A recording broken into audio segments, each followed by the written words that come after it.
Bonjour à toutes et à tous. Dans cette vidéo, il faut qu'on parle d'un sujet que je trouve très récurrent quand on est dans des prémices de relations, même quand on est dans des relations, voilà, mais souvent c'est au début que ça se produit. Donc cette vidéo va aussi bien parler aux célibataires qui sont un peu dans une démarche de dating et en même temps dans les couples naissants.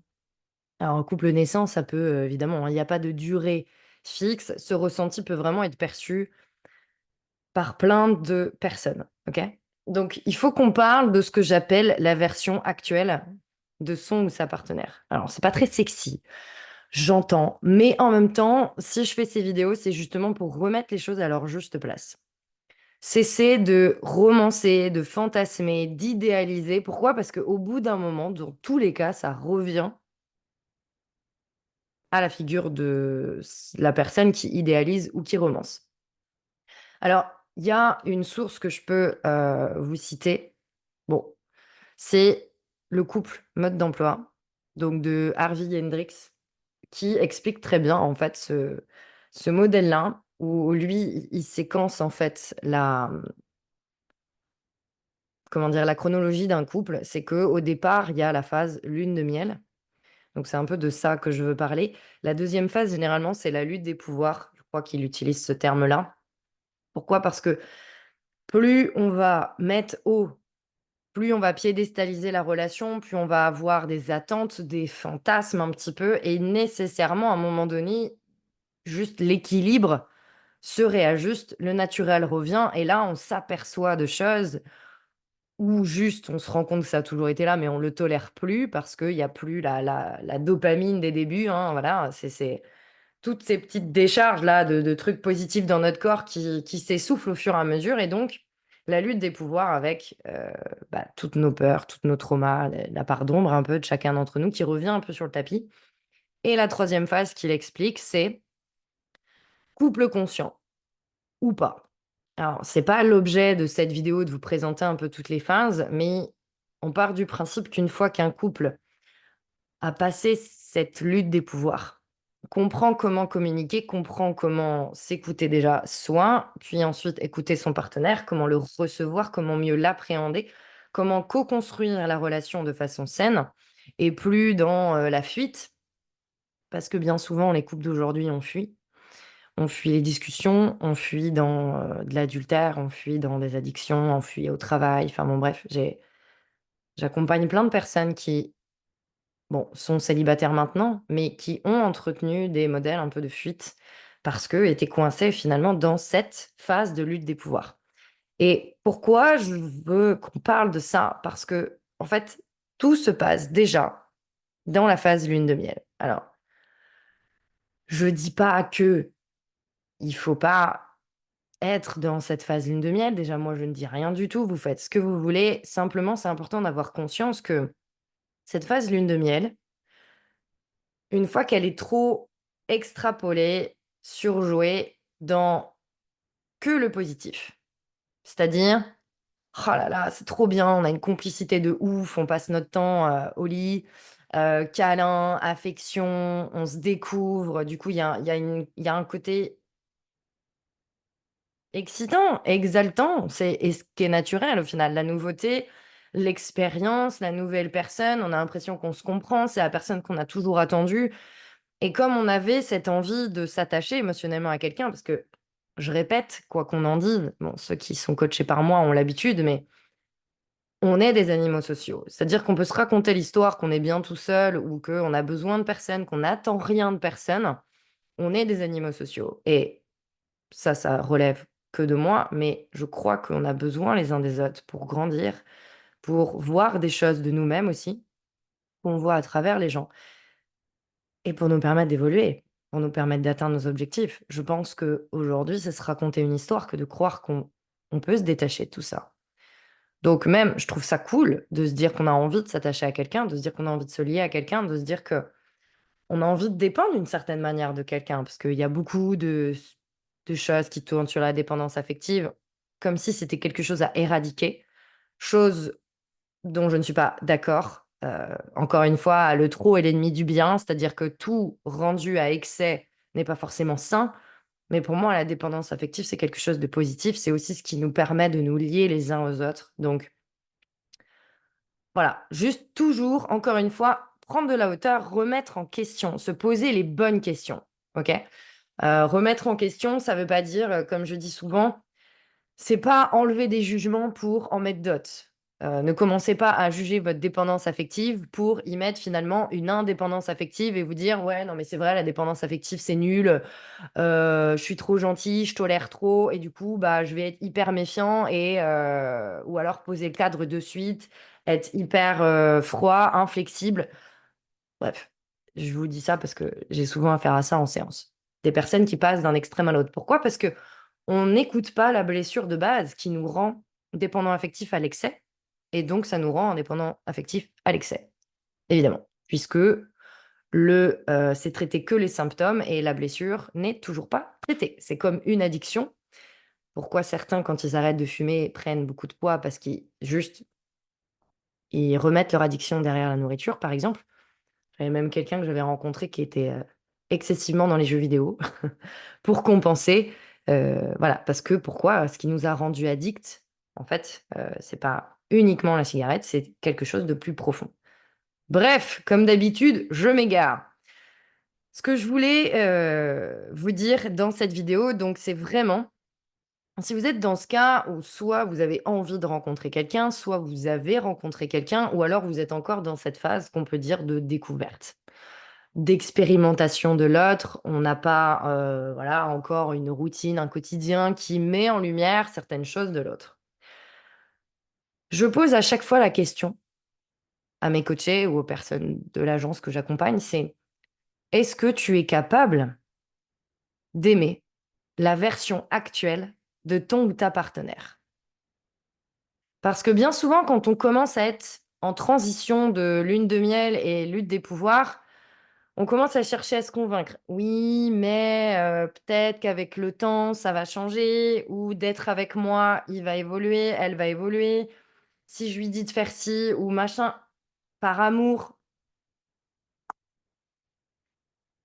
Et en fait, qu'est-ce que c'est? On crée des projections. On crée donc des fantasmes, puisque ça n'existe pas. Ça n'existe que dans notre tête. Et je le rappelle, pour qu'un couple fonctionne, faut être 2. Donc vous pouvez pas vous faire votre cinéma dans votre tête. Alors évidemment, tout ça, ça se passe en inconscient la plupart du temps. C'est qu'on s'en rend même pas compte qu'on le fait. On veut rester avec quelqu'un, on veut rester avec cette personne parce que cette personne, elle nous fait du bien.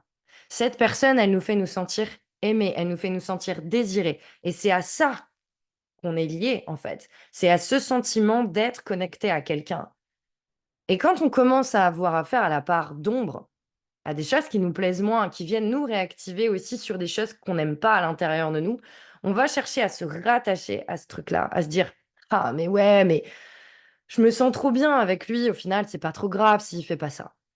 C'est pas trop grave si elle fait pas ça, si elle est pas comme ça». Oui, oui certes, c'est pas grave à l'instant T, mais de ne pas prendre en considération ces petites voix-là, qui vous disent: «Ouais, là, je suis pas totalement OK. Là, ça me dérange. Là, je sais pas, j'ai un doute». L'expression «quand il y a un doute, il y a pas de doute», elle peut paraître stupide, mais en même temps, elle est tellement vraie. Parce que quand c'est évident, c'est évident. S'il y a un doute, ça veut dire qu'il y a un message derrière.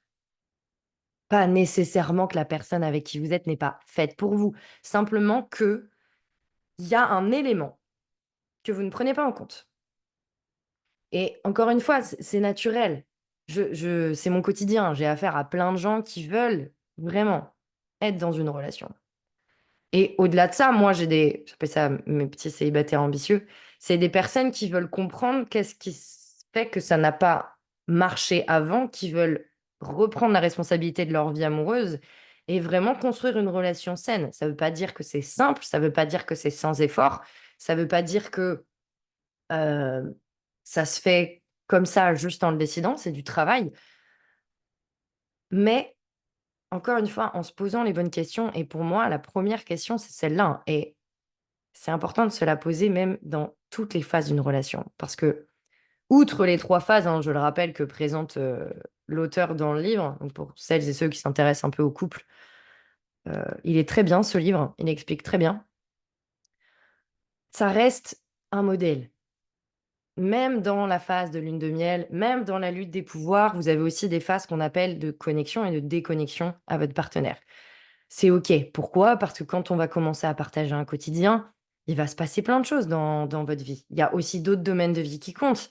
Il y a le pro, il y a, la famille, votre environnement, la santé, je le souhaite pas, mais il peut se passer plein de choses aussi. J'ai eu souvent affaire à ça là, ces derniers mois dans ma relation, où je me suis sentie plus ou moins connectée à mon homme. Et pour autant, je considère que enfin, je suis même pas un bon exemple parce que comme j'ai travaillé là-dessus, je considère pas qu'on ait eu de période lune de miel et ensuite lutte des pouvoirs. Enfin, elle a été là, mais beaucoup moins que ce que j'ai vécu avant. Pourquoi? Parce que dès le départ, j'ai eu conscience de toutes mes parts d'ombre que j'avais travaillées auparavant. Donc je savais pertinemment ce qui me blessait. Je savais où étaient mes limites. Je savais où étaient mes besoins, mes envies. J'ai pas eu peur d'exprimer mes attentes. Évidemment, il y a des fois où ça me triture un petit peu plus que d'autres et je vais fuir, comme je disais. Je vais essayer de repousser un petit peu l'échéance de communiquer. Mais l'important, c'est que les 2 partenaires soient sensibles à ces outils-là, soient sensibles à ces questions-là. Parce que si vous vous les posez pas, à un moment donné, ça repète à la figure. Ou alors on entretient des relations où on est dans la fuite ou dans la confrontation malsaine, dans la communication violente et cetera. Alors, attention, hein, communication non violente, c'est pareil, à prendre avec des pincettes parce qu'on reste des êtres humains. On est des êtres régis par nos émotions. Voilà, qu'on le veuille ou non. Donc, autant laisser sortir comme ça vient et s'excuser si besoin. Je ferai peut-être une autre vidéo là-dessus sur tout ce qui est accueil des émotions. J'aime pas dire gestion des émotions parce que ça se gère pas, en fait, les émotions. Mais bref. Donc, pour moi, vraiment, c'est essentiel cette question. Suis-je capable d'aimer la version actuelle de mon ou ma partenaire? Et vraiment, je vous invite à vous poser là-dessus. Chaque fois, je me la pose. C'est pas, je l'aime parce qu'il a ce projet en tête. Imagine, il le fait pas. Je l'aime parce que, ou sur une version passée d'ailleurs, ça peut arriver. C'est-à-dire que dans la lune de miel, bah, on vit peut-être pas ensemble au début, du coup, il y a ce truc-là de, bah, quand on est ensemble, on est vraiment ensemble. Une fois qu'on a le quotidien, on a la routine, on a plein de choses. Là, c'est différent. Et il y a beaucoup de couples qui se rattachent aussi à une image qu'ils ont construite de «j'étais son centre du monde» et ça va revenir. Donc, c'est vraiment se poser les bonnes questions et ça veut pas dire que si la réponse c'est non, je ne suis pas capable d'aimer mon partenaire dans sa version actuelle.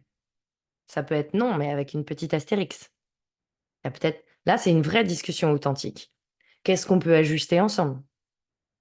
Comment est-ce qu'on peut trouver, ce qui fondamentalement va pas? Parce que là, effectivement, je reste en surface, mais c'est un travail que je fais beaucoup. Bien souvent, il y a des trucs plus profonds que ce qu'on croit qui ne va pas.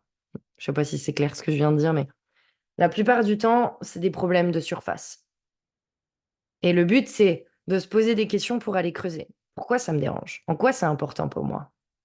Et c'est pas facile de faire ce travail tout seul, j'entends. Même moi qui suis coach et je fais ça au quotidien, j'ai moi aussi mes limites et je me fais accompagner parce que des fois, j'y arrive pas toute seule. C'est OK. Je sais pas si, quelles sont vos connaissances là-dessus, mais votre ego va vous protéger. Si c'est trop inconfortable, effectivement, vous allez tout seul ne pas vouloir y aller.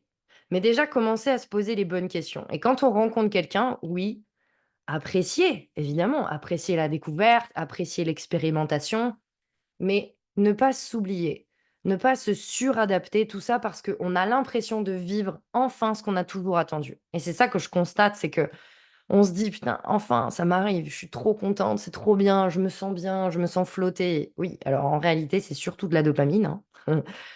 À un moment donné, ça redescend, nécessairement, parce que tout est équilibré dans la nature, toujours. Il y a autant de charges négatives que de positives, hein, c'est de la physique quantique, donc au plus vous allez monter haut à un moment donné, au plus vous allez redescendre. Et il y a d'ailleurs des relations un peu passionnelles, hein, comme ça, hein. C'est-à-dire qu'on passe son temps à osciller entre: «Waouh, c'est la passion, c'est trop bien» et là, on redescend et c'est très violent. Encore une fois, chacun sa responsabilité de sa relation, chacun ses choix. Je ne dis pas ce qu'il faut faire, mais simplement pour celles et ceux qui veulent construire une relation différente, co-construire même, j'ai envie de dire, une relation différente, c'est apprendre à se poser les bonnes questions dès le départ.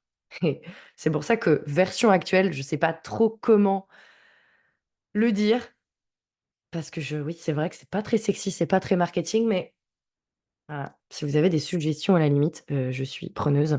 Mais en tout cas, voilà, ce qui compte, c'est l'instant présent et c'est pas ce que vous espérez. Si vous projetez le père de vos enfants quand vous le rencontrez, bah, vous projetez. Vous n'y êtes pas encore. C'est la version actuelle de votre partenaire qui compte. Évidemment, savoir si on a envie des mêmes choses, si on a les mêmes valeurs à venir. C'est ce qui fait qu'un couple tient aussi, c'est de se projeter. Mais attention à pas faire ses fantasmes tout seul de son côté, parce que bien souvent, c'est ça qui nous fait tomber de haut. J'espère que j'ai été claire. J'avais vraiment envie de parler de ce sujet parce que c'est tombé plusieurs fois en séance là, avec mes adhérents et mes coachés. Donc voilà, je vous le partage, à votre disposition toujours pour en discuter, liker, partager et surtout prenez soin de vous.